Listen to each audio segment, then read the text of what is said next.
ಚಿತ್ರದುರ್ಗದಲ್ಲಿ ಕುಡಿಯೋ ನೀರಿಗಾಗಿ ಪ್ರತಿಭಟನೆ ನಡೀತಾ ಇದೆ. ಕಲ್ವಳ್ಳಿ ಭಾಗದಲ್ಲಿ ನಡೀತಾ ಇರುವಂತಹ ಪ್ರತಿಭಟನೆ ಇದು. ಹೌದು, ಇವತ್ತು ಆ ಭಾಗದ ಜನರ ಸಮಸ್ಯೆ ಎಷ್ಟರ ಮಟ್ಟಿಗೆ ಉಲ್ಬಣ ಆಗಿದೆ ಅನ್ನೋದನ್ನು ಗಮನಿಸಬಹುದು. ಚಿತ್ರದುರ್ಗ ಜಿಲ್ಲೆ ಹಿರಿಯೂರು ತಾಲೂಕಿನ ಕಲ್ವಳ್ಳಿ ಭಾಗದ ಜನರಿಗೆ ಕುಡಿಯುವ ನೀರಿನ ಸಮಸ್ಯೆಯನ್ನ ಪರಿಹರಿಸುವಂತೆ ಆಗ್ರಹಿಸಿ ಜನ ಬೀದಿಗಿಳಿದು ಹೋರಾಟ ಮಾಡುವಂತಹ ಪರಿಸ್ಥಿತಿ ನಿರ್ಮಾಣವಾಗಿದೆ. ಕಲ್ವಳ್ಳಿ ಭಾಗದಲ್ಲಿ ಅತಿ ಹೆಚ್ಚು ಜಾನುವಾರುಗಳಿವೆ. 1,000 ಅಡಿ ಆಳದಷ್ಟು ಕೊರೆದ್ರೂ ಕೂಡ ಬೋರ್ವೆಲ್ನಲ್ಲಿ ನೀರು ಸಿಗ್ತಾ ಇಲ್ಲ.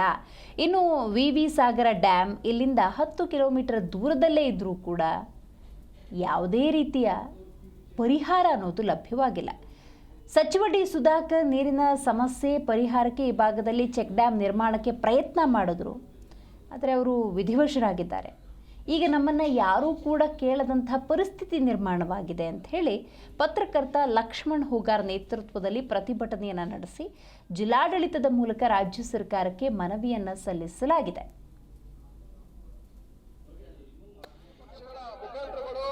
ಜಿಲ್ಲಾಗಳ ಅತಿ ದೊಡ್ಡ ಗಣ್ಯರು ಇವತ್ತು ಪಕ್ಷಾತೀತವಾಗಿ ಹೋರಾಟಕ್ಕೆ ಬೆಂಬಲಿಸಿದರೆ ಅವರೆಲ್ಲರೂ ಕೂಡ ತಾಲೂಕಿನ ರೈತರ ಪರವಾಗಿ ಹೃತ್ಪೂರ್ವಕವಾದಂತಹ ಅಭಿನಂದನೆಗಳನ್ನು ಸಲ್ಲಿಸ್ತೇನೆ.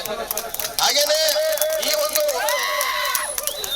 ಐತಿಹಾಸಿಕವಾದಂತಹ ಒಂದು ಬೇಡಿಕೆ ಇರತಕ್ಕಂಥದ್ದು ಇದು ನಿನ್ನೆ ಮೊನ್ನೆ ಬೇಡಿಕೆ ಅಲ್ಲ. ಇದು 16 ವರ್ಷಗಳ ದಶಕಗಳ ಕಾಲದಿಂದ ನೆನೆಗುದಿ ಬಿದ್ದಂತ ಒಂದು ಕೆರೆ. ಆದ್ರೆ ಈಗ ಬಂದಿರತಕ್ಕಂಥ ನೀರನ್ನ ನಮ್ಮ ಬರಪೀಡಿತ ಪ್ರದೇಶವಾದಂತೆ ಇವತ್ತು ಬಿಜೆಪಿ ಸರ್ಕಾರ ಇದ್ರು ಇದೇ ಪ್ರಶ್ನೆ ಮಾಡ್ತಿದ್ವಿ.